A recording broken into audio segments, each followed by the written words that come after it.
خطبہ نمبر 1۔ اس خطبے میں امیر المومنین علیہ السلام نے مختلف مجلسوں، معرکوں اور پیش آنے والے حادثوں میں خطبوں کے انداز میں ارشاد فرمایا ہے۔ بسم اللہ الرحمن الرحیم۔ حمد و سپاس کا سزاوار وہ ہے کہ قوت نطق کلام رکھنے والی تمام ہستیاں اس کی مداح و ثنا سے عاجز و درماندہ ہیں، جس کی نعمتوں کو شمار کرنے والے گننے سے قاصر ہیں اور جس کا حق نعمت کوشش کرنے والے نہیں ادا کر سکتے۔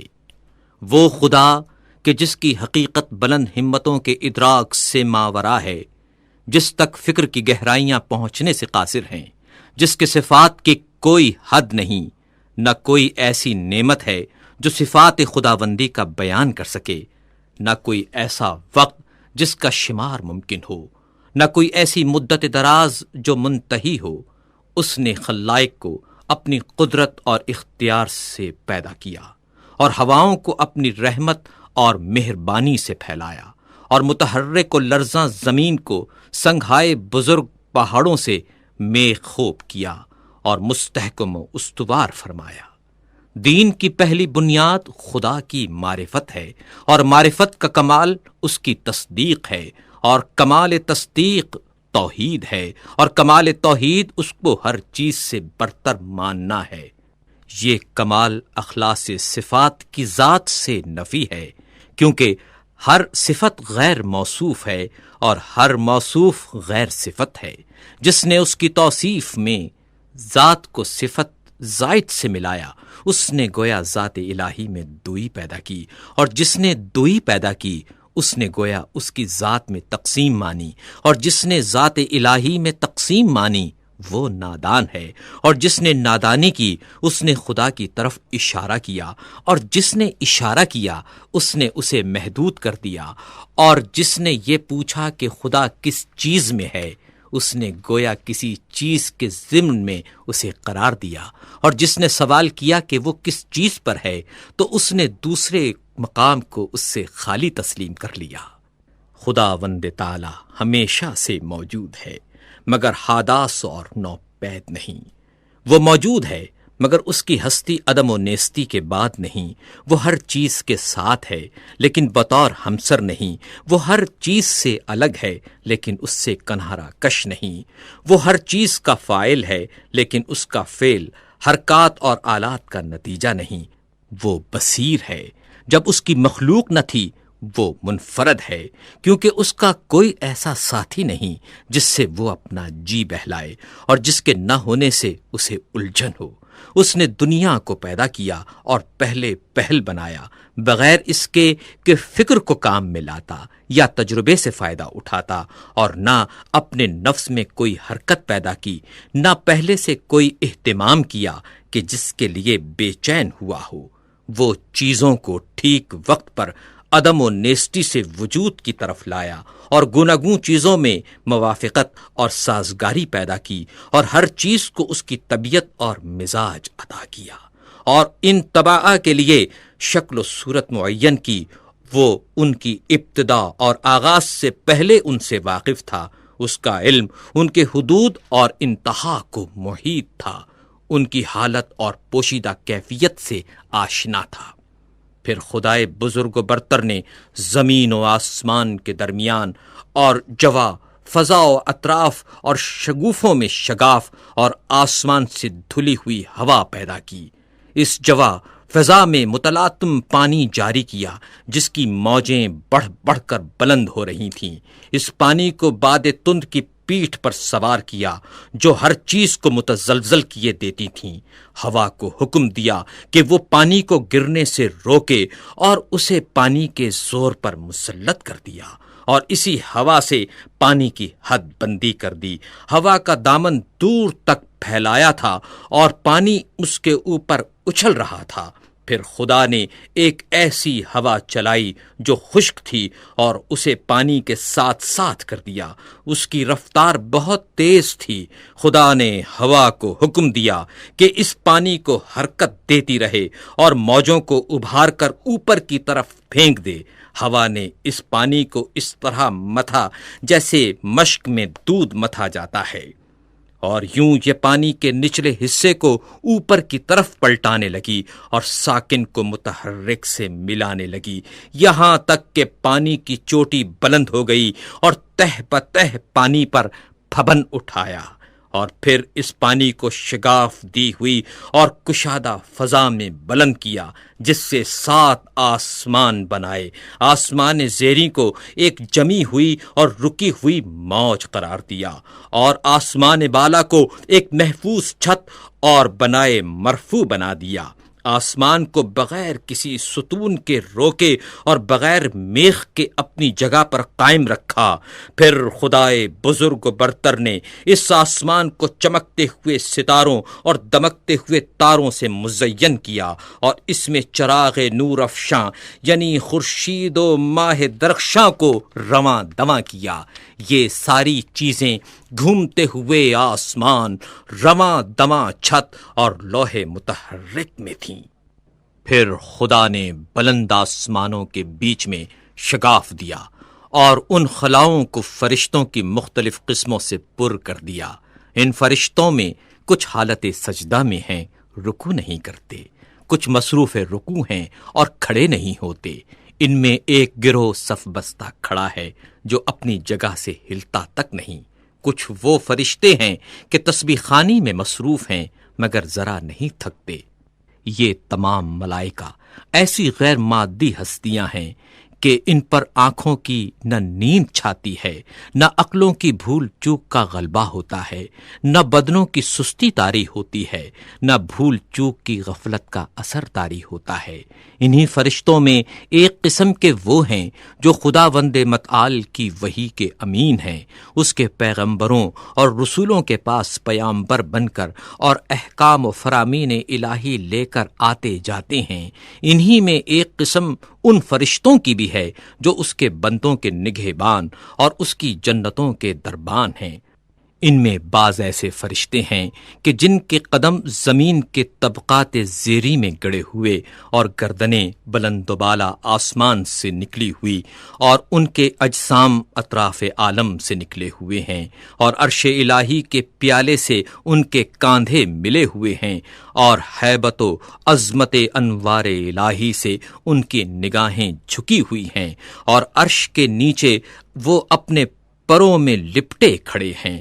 ان کے اور دوسرے ملائکہ کے درمیان حجاب ہائے عزت و پردہ ہائے قدرت پڑے ہوئے ہیں۔ یہ فرشتے اپنے رب کا تصور صورت کشی سے نہیں کرتے، نہ اوصاف خلائق کو اس کے اوپر جاری منطبق کرتے ہیں، نہ اسے کسی مکان میں محدود کرتے ہیں، نہ امثال و نظائر سے اس کی طرف اشارہ کرتے ہیں۔ امیر المومنین علیہ السلام نے تخلیق آدم کے متعلق خطبہ دیتے ہوئے ارشاد فرمایا، پھر جب خداوند متعال آسمان و زمین، خورشید و ماہ و سیارگان پیدا کر چکا، اس نے جائے سنگلاخ و ہموار زمین، شور اور ارض خاکی سے جو قابل کاشت تھی پارائے خاکی اکٹھا کیا، اس کو پانی میں سانا تاکہ وہ خالص اور پاکیزہ ہو جائے، پھر اسے تری سے گوندھا یہاں تک کہ زمین کے عناصر ایک دوسرے میں پیوست ہو گئے۔ اس سے خدا نے ایک صورت پیدا کی، اس میں کچھ ٹیڑھی ہڈیاں تھیں، اعضاء تھے، جوڑ تھے، پٹھے تھے۔ اسے ایک خاص مدت اور مخصوص وقت تک اسی طرح رکھا، یہاں تک کہ وہ سوکھ کر خشک ہو گئی اور سخت ہو کر کھنکھناہٹ دینے کے قابل ہو گئی۔ پھر خدا نے اس میں اپنی روح پھونک دی۔ اب ایک ایسا انسان پیدا ہو گیا جو ذہین ہے اور ذہن سے کام لیتا ہے، جو صاحب فکر ہے اور فکر کو کام میں لاتا ہے، جو صاحب اعضاء و جواہر ہے اور ان سے خدمت لیتا ہے۔ وہ اپنے اعضاء کو جس طرح چاہے جنبش دیتا ہے، صاحب فہم و فراست ہے، حق اور باطل میں تمیز کر سکتا ہے۔ وہ چکھنے کی حس کا مالک بھی ہے اور سونگھنے کی حس کا بھی۔ وہ رنگ اور جنس میں امتیاز کر سکتا ہے، مختلف رنگوں کی مٹی سے بنا ہوا، ان اخلاط سے ترتیب دیا ہوا جو ایک دوسرے سے معارض ہیں، گرمی سے بھی اور سردی سے بھی، تری سے بھی اور خشکی سے بھی، اندوہ و خوشحالی سے بھی۔ خدا نے یہ مخلوق پیدا کی اور آدمی نام رکھا۔ پھر خدا نے فرشتوں سے چاہا وہ اس کی امانت کا حق ادا کریں اور انہیں اپنے عہد و وصیت کی جانب متوجہ کیا کہ آدم کو سجدہ کریں اور اس کی عظمت و بزرگی کے سامنے سرے نیاز خم کر دیں۔ چنانچہ خدا نے حکم دیا، اے فرشتو آدم کو سجدہ کرو۔ سب نے سجدہ کیا سوائے ابلیس کے، جسے آدم کو سجدہ کرتے ہوئے غیرت دامنگیر ہوئی اور اس پر شقاوت طاری ہو گئی۔ اپنے آگ سے پیدا ہونے کا خیال کر کے اس نے غرور کیا اور مٹی کے بنے ہوئے آدم کو حقیر و کم مایا جانا۔ اللہ نے اس کو مہلت عطا فرمائی کہ غضب الہی کا وہ مستحق ہو جائے اور بدبختی پورے طور پر تمام ہو جائے اور وعدہ پورا ہو کر رہے۔ چنانچہ خدا نے فرمایا، تجھے وقت معلوم تک کے لیے مہلت دی جاتی ہے۔ پھر خدا نے آدم کو ایسے مکان میں رکھا جس میں زندگی کی ہر آسائش مہیا تھی، اور یہاں وہ بڑی عافیت اور امن سے تھا۔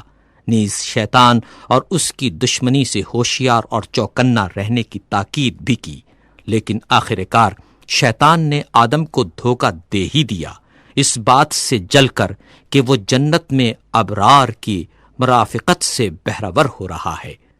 چنانچہ آدم نے یقین کا شک سے اور عزمیت کا کمزوری سے سودا کر لیا، اور مسرت کو خوف سے اور فریب خردگی کو شرمندگی سے بدل ڈالا۔ پھر اللہ سبحانہ و تعالی نے اس کی توبہ قبول کر لی اور اپنے کلمہ رحمت سے اسے نوازا، اس سے جنت میں پھر بلا لینے کا وعدہ کیا، پھر اسے دار البلا میں اتارا جو تولد و تناسل کی دنیا ہے۔